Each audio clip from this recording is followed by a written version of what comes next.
There was a movie that came out of, I don't know, maybe a decade or two ago about a guy who invented his own car.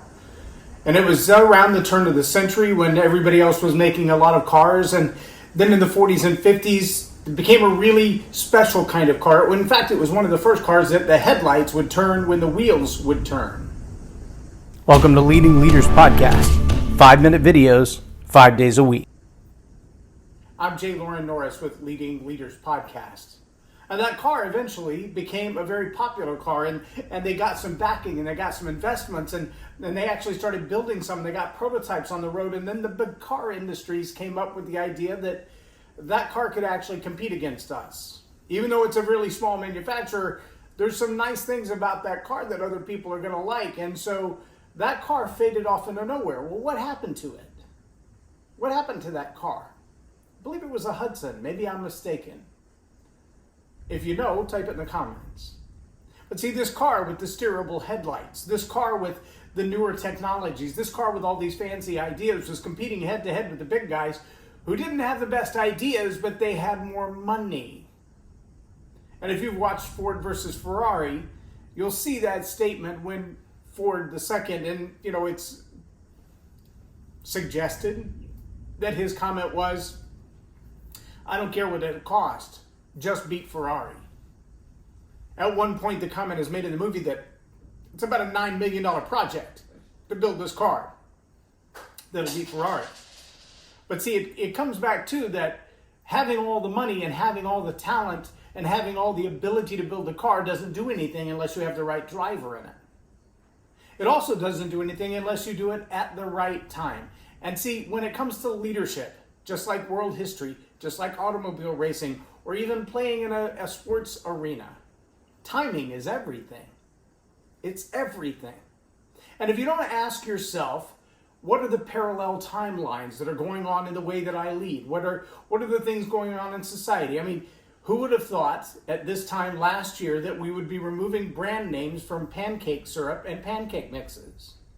Now, I'm not going to ask judgmentally if it's the right thing or the wrong thing. I'm just simply asking, if you were future casting your own business model in December of 2019, would you have ever thought that a complete rebrand of two of your top sellers would be required within the first 2 quarters of the next year? Probably not. But see, when you aren't as a leader or involved in world history, when you're not paying attention to the timelines of things going on around you, the evolution of societal expectations, the changes in cultural responsibilities, then things like that happen to your business. And you might think, well, how does that happen to my business? Well, think about the impact, financial impact that takes place when you have to pull a product off the shelf, completely rebrand it, and put it back on the shelf. Again, I'm not saying it's a right or wrong thing to do. I'm just saying if that's not in your budget, if that's not in your plan, then societal changes like that could derail you. I listened to a professor this morning talking about the rise of the building of statues. And he said, it's one thing to say these statues are part of our culture. It's another thing to ask the question, when were they built and why?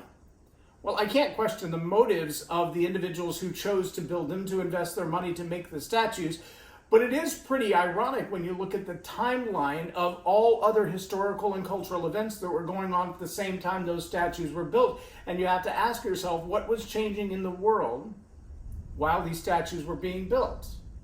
If you lead blindly in a vacuum and you're not taking into account as a leader all the things going on in the world around you, the way that you approach your customer, the way that you approach your audience, the way that you approach your products and your services, those are going to be completely different than if you are historically aware, if you are culturally aware, if you're socially aware of what's going on around you.